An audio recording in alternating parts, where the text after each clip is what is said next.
Sahana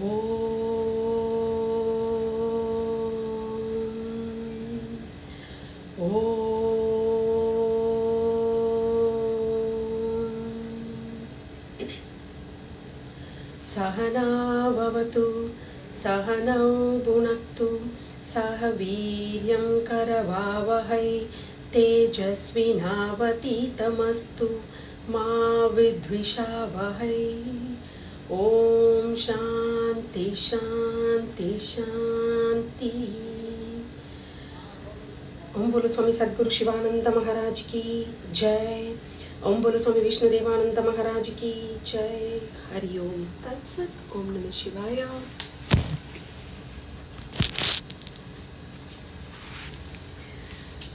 I offer my pranams to the lotus feet of Masters. I pray Master give us all the understanding. It's Swami who speaks and it's Swami who listens through all of us. With this complete surrender, we start this session today. We are in chapter 3, Karma Yoga. We have seen so far Slokam 29. We are in Slokam number 29. We have chanted the sloka yesterday. So, what Krishna is telling here is, ignorant person is one who is totally confused regarding the Prakriti. Yesterday we have seen this Prakriti has got 24 components, 24 components which are Tattva, Bodha, Tattva, 24 Tattvas. And they've got attached to the Gunas, in the 3 Gunas. So the ignorant person, he's totally confused with this Prakriti and he identifies with itself, with the Prakriti and its Gunas, and he feel I am the doer. What is ideally should be done? We should be a witness to that Prakriti. So for example, when we watch the sky in the night, we see the clouds and we see the moon. And when we keep on watching, we think the moon is also moving. Similarly, in the Prakriti, we think we are moving. We are only the witness. We are only the seer. Prakrite gunasammudaha sanjante gunakarmasu.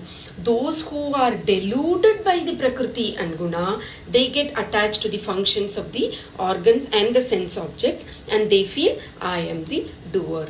They think that they are the doer and the ahankara, the ego that comes in.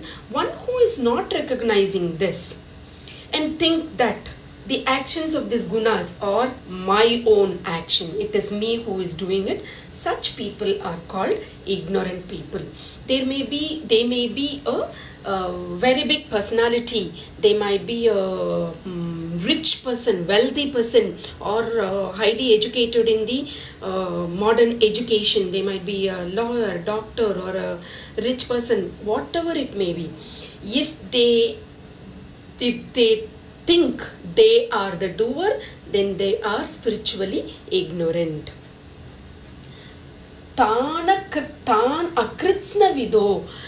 Tan akritsna vido mandan. Mandan means manda buddhi, which means the dull-minded people. Tan akritsna vido. Those foolish, ignorant people. Kritsnavit means the person with knowledge. Akritsnavit means the person who is ignorant. Mandan, they are ignorant. They have manda buddhi. They are dull-minded. Krishna says, perform your action.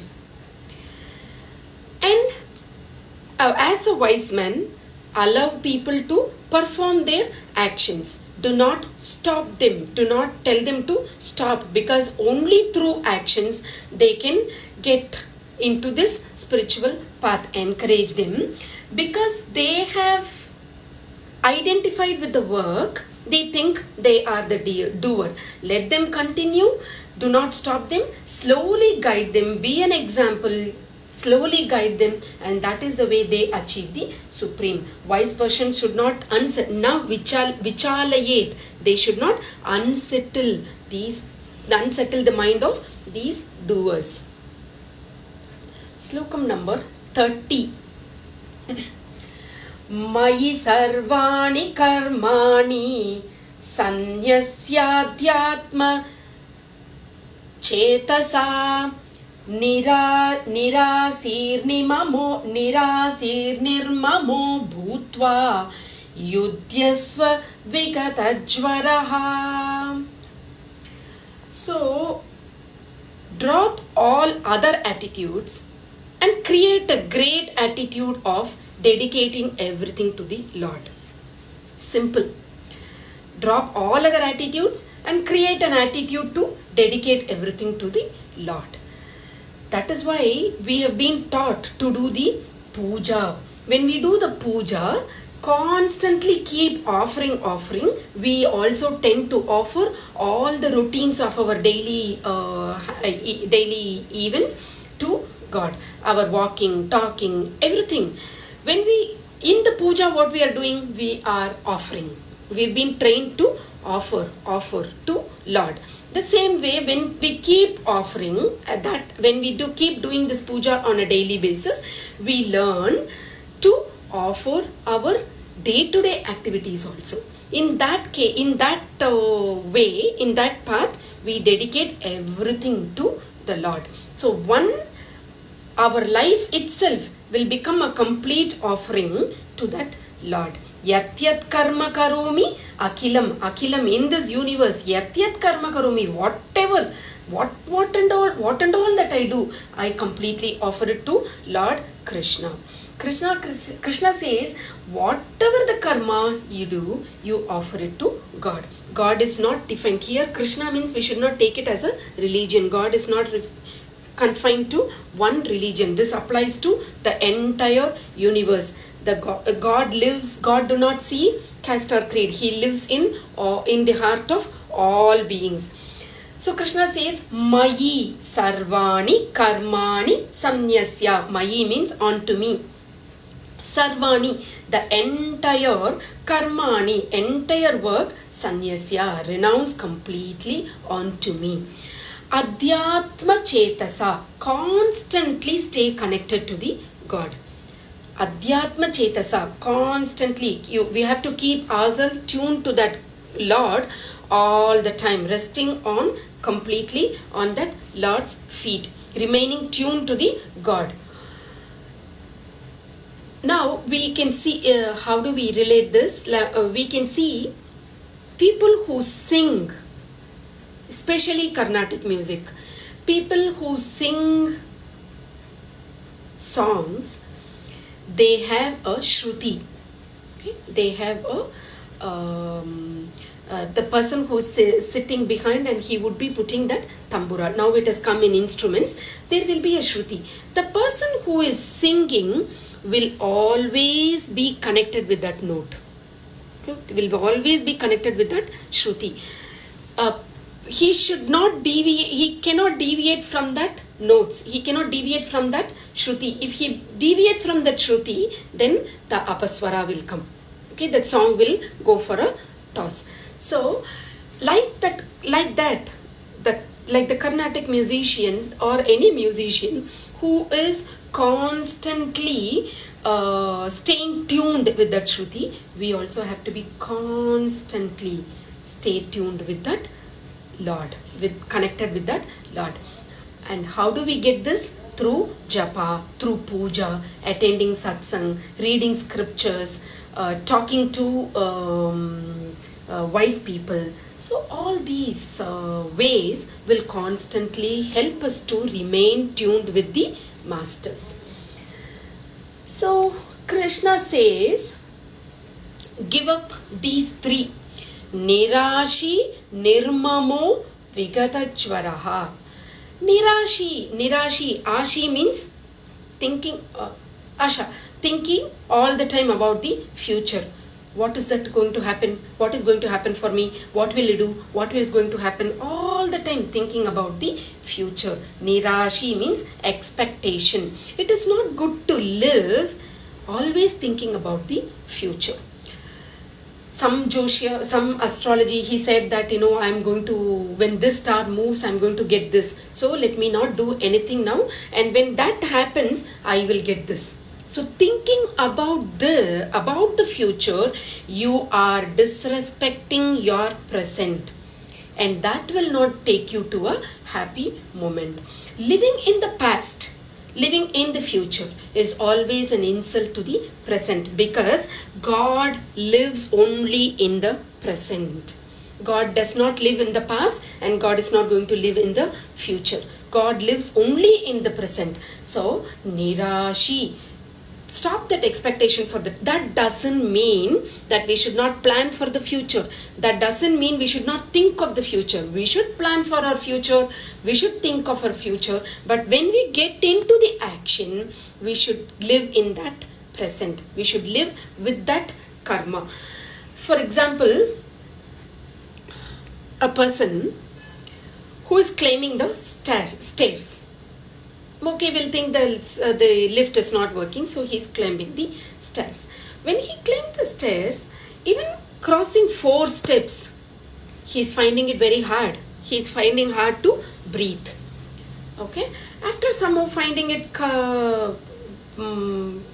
all the ways and means to walk, and he climbed, and he's telling the friend who is standing there, oh, I'm finding difficult to walk now. But you know what? I used to run. Previously, I used to run, I used to play cricket, I used to play volleyball, and that time and all, no, when in cricket, when I play, when I do, quickly I'll go and take 2s and 4s, 3, one time I take 3 and all these he's talking about the past. He's living in the glory of the past. What is in the present? You are ignoring your body, you are not eating properly, you are not doing exercise, you are not doing what and all that is required to carry a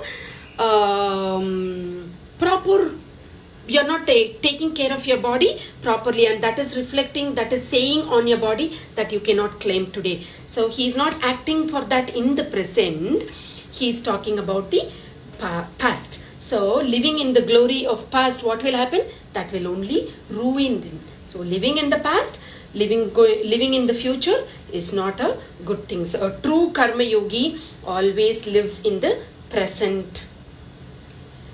Nirmama, without ownership, without the sense of possessiveness. Mamatvam. Mamatvam means it is all mine.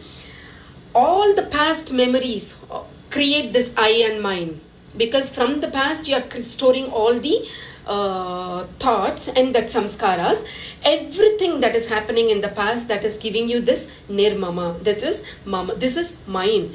Without living in the past, if you are going to live in the present, you would not be thinking about that past. So learn from the past, plan for the future, but live in that present moment. So the actions happen only in the present. So true karma yogi, when the action happen, karma yogi means path of action. The action happen only in the present. So true karma yogi lives in the present. Vikadajvaraha. In the present also,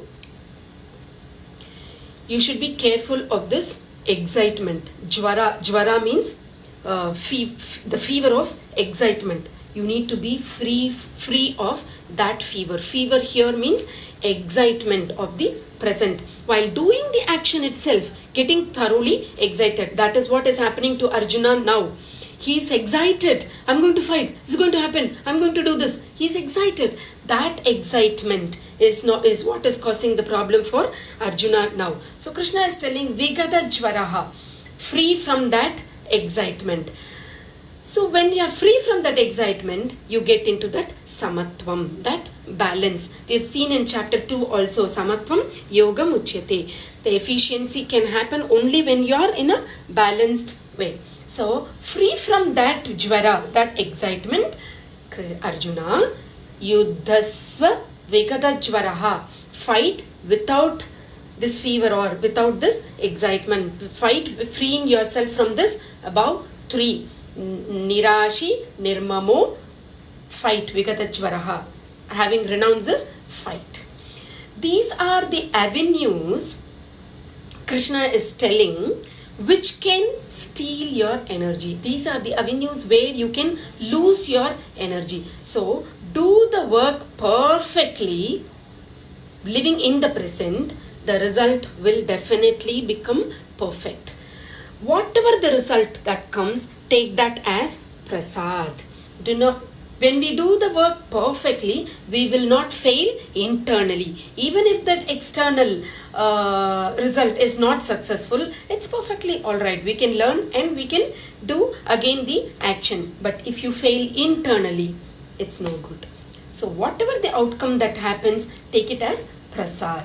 Action done with complete attention. A karma yogi who does the action with complete attention, which is equivalent to meditation, and through that meditation the liberation happens. Slokam number 31. Ye me matamidam nityam anutishtanti manavaha shraddhavanto nasuyanto muchyante tepi karmabhihi. Manavaha means human beings. The one who use their mind and intellect is called Manavaha, human beings. Rest all Jantu.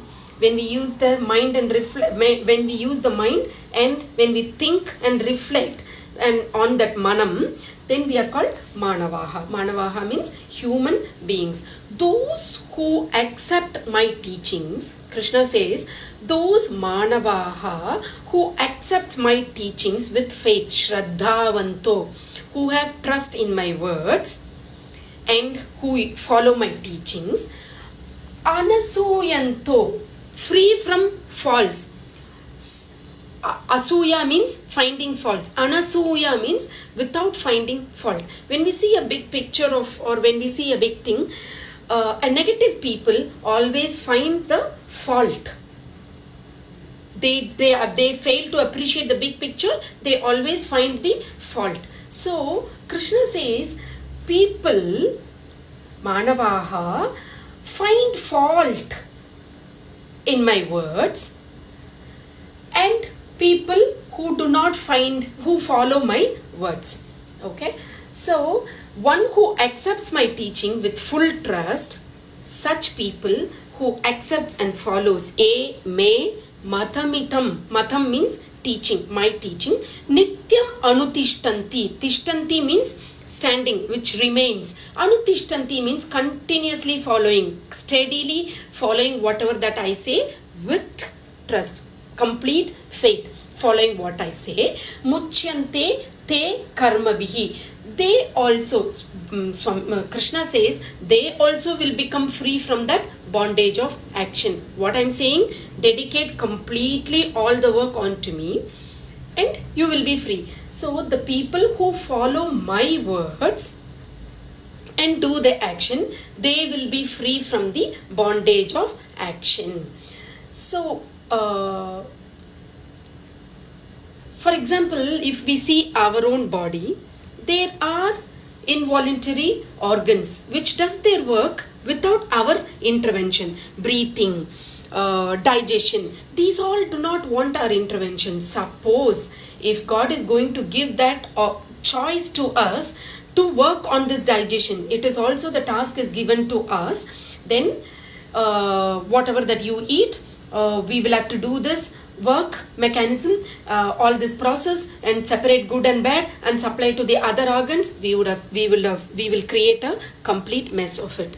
It is involuntary. It is just happening. Whatever that we eat, there is uncomfortable feeling that is happening, but the digestion is happening and the body find its own mechanism to digest the food, and without our intervention. The same way, we should shred our ego. we should drop that we are the doer. The higher the ego, the quality of the performance. Whatever the karma that we do, the quality of the performance would be lesser. The lesser the ego, the quality of the performance would be better, higher. And no ego, the quality of the performance would be the perfect, the best.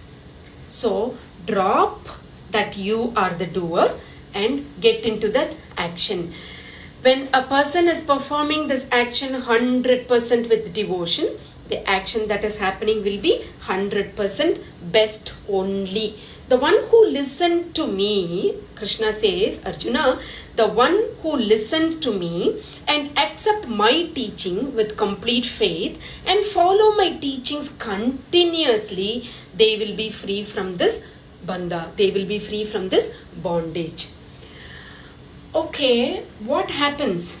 There are many people like us, no? We are not completely following what Krishna says.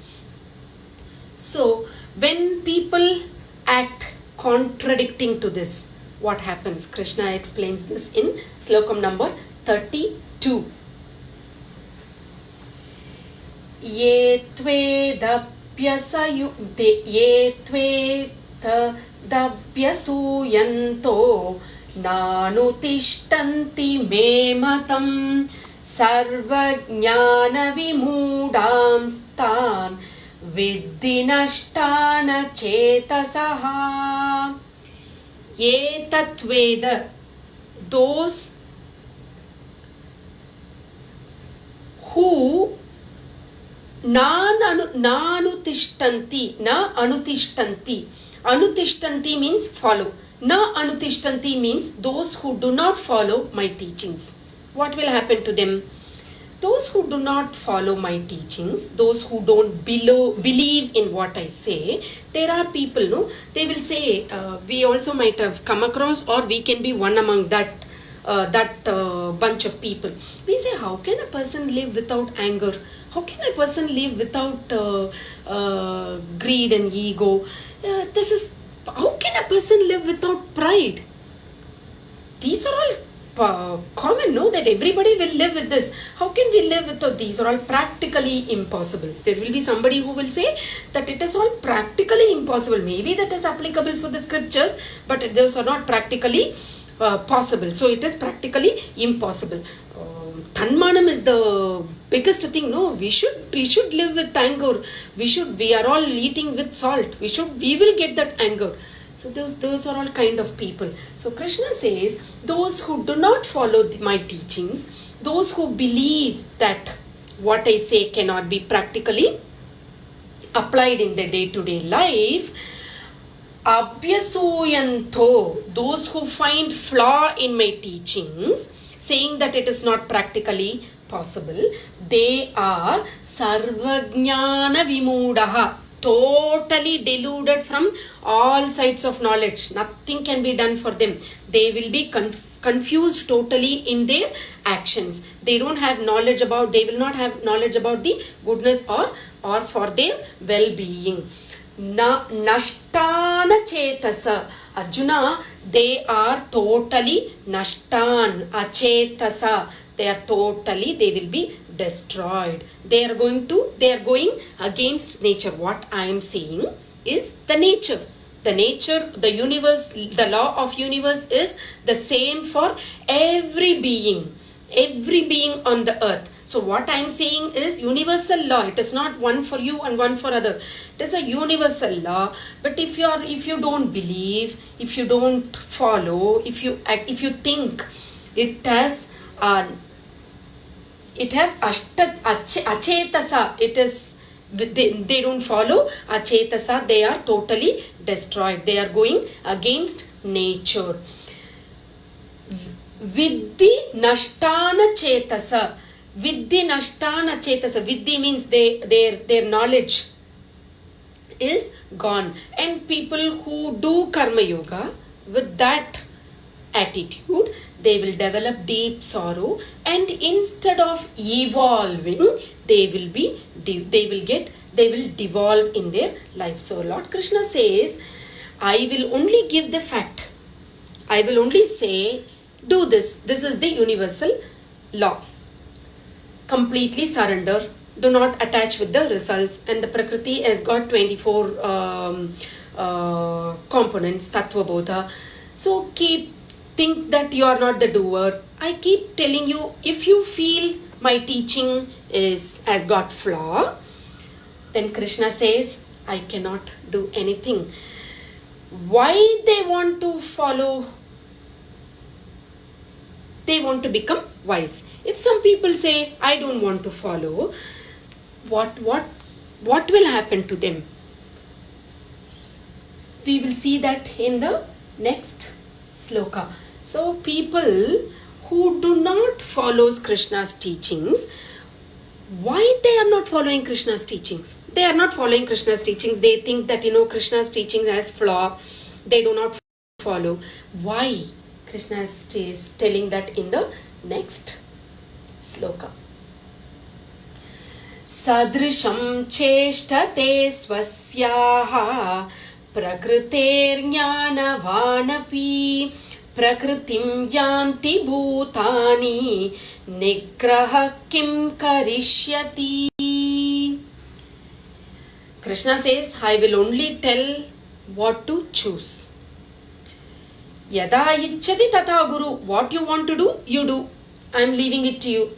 So why people are choosing those options? Why people think that what Krishna says is practically impossible? Swasyaha prakritehe.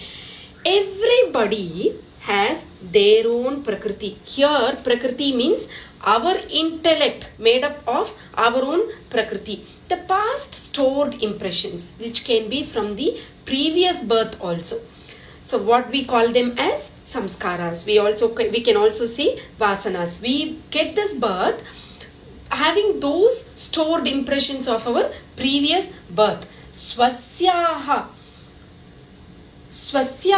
our own prakriti, based on that past impressions, those arise in our mind. We do the actions today based on that swasyaha prakriti, based on our own body-mind complex. So prakritim yanti bhutani, when all living beings follow their own nature, because that is their nature, right? They have got that samskaras, based on that they are behaving. So prakritim yanti bhutani, when all living beings follow their own nature, nigraha kim karishyati, what can restraint do? Prakriti means here they are born in that nature. We cannot change that nature. When the nature is too powerful, they will only say that what I am saying is wrong. What I am saying is practically impossible. So Arjuna, if someone is not following my teaching, it is because of their own past impressions. It is because of their own body-mind complex. Sadrisham cheshtate, the function according to their own prakriti. Sadrisham cheshtate, which we cannot do anything. Kriti means which is already created. Prakriti means, kriti means which is created. Prakriti which was done earlier. So from the from the earlier birth also these past impressions have come. There are two other terminologies. Prakriti is what was done earlier. Vikriti is pervasion. Samskriti is modification. So when our body, mind, intellect, when born, it is functioning according to the Prakriti. When we don't do anything consciously to modify, automatically happens, no? Then that gets into Vikriti. And what we can modify and implement following the teachings, that will get us into Samskriti. We'll get into details about this sloka tomorrow. And from tomorrow, I have a small announcement. From tomorrow, we will continue this in a different page. We have a Shivananda India Facebook page. We will give that after the session in our Chennai center page. Please follow that link for tomorrow's session from tomorrow onwards. Keeping our back closed, keeping our back straight, eyes closed. We'll chant Om 3 times. Om, Om, Om, Om Shanti, Shanti, Shanti. Om peace, peace, peace. Salutations to our masters. Om Bolo Swami Sadguru Shivananda Maharaj ki Jai. Om Bolo Swami Vishnu Devananda Maharaj ki Jai. Hari Om.